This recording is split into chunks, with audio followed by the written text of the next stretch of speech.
viewers, those were the headlines in our top focus. What is happening in China?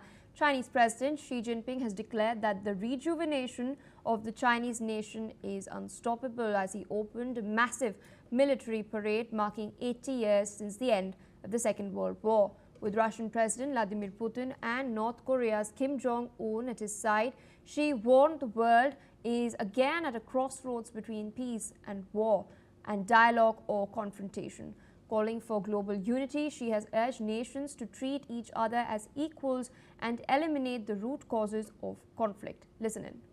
今天，我们隆重集会，纪念中国人民抗日战争及世界反法西斯战争胜利80周年，共同铭记历史，缅怀先烈，珍爱和平，开创未来。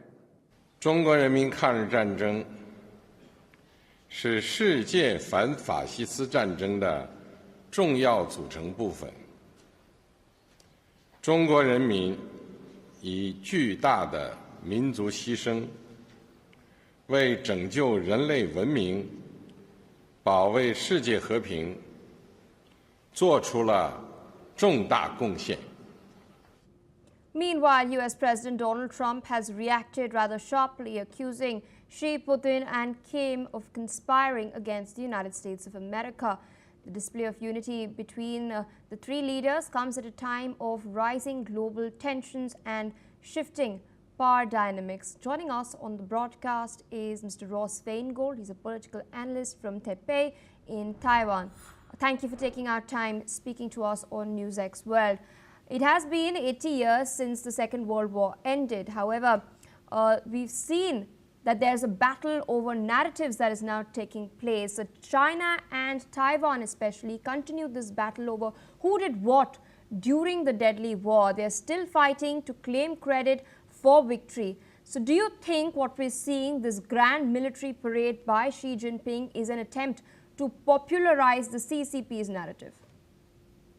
Of course, the CCP wants the world to know that it played a key role in defeating the Japanese occupation of Japan during World War II. Certainly they did play a role, but the main role was the military of the Republic of China, which after World War II lost the Civil War and had to move its government here to Taiwan. So both have the claim to fighting off the Japanese invasion, but they get into debates about who did more.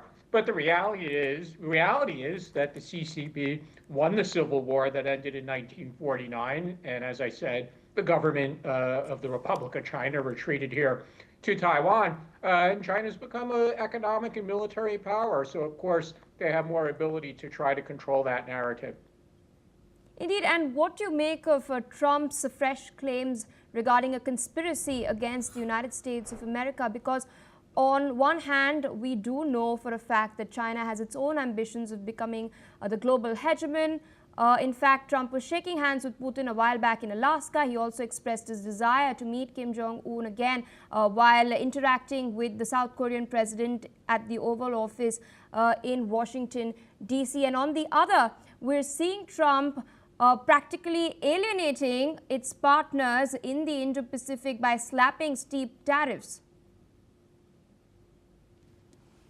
Maybe Trump wishes he was there. If he was there in person, he probably would be extremely friendly to these other leaders and wouldn't be making these kinds of remarks. But he's not there, and he's using his favorite platform of social media to make commentary. But you make a fair point that not only has he met Putin in person recently, but he said that he's willing to meet Kim Jong-un, and whenever the topic of Xi Jinping comes up, Trump actually says that we're very good friends. I get along very well with Xi Jinping. So I wouldn't read too much into this. It's just Trump using his social media in his usual style. But I don't think that this parade or Trump's reaction to it has any effect whatsoever on the ability of President Trump to interact with these leaders going forward, should President Trump choose to do so. To thank you for joining us on the broadcast this morning, sharing your perspective on what is transpiring in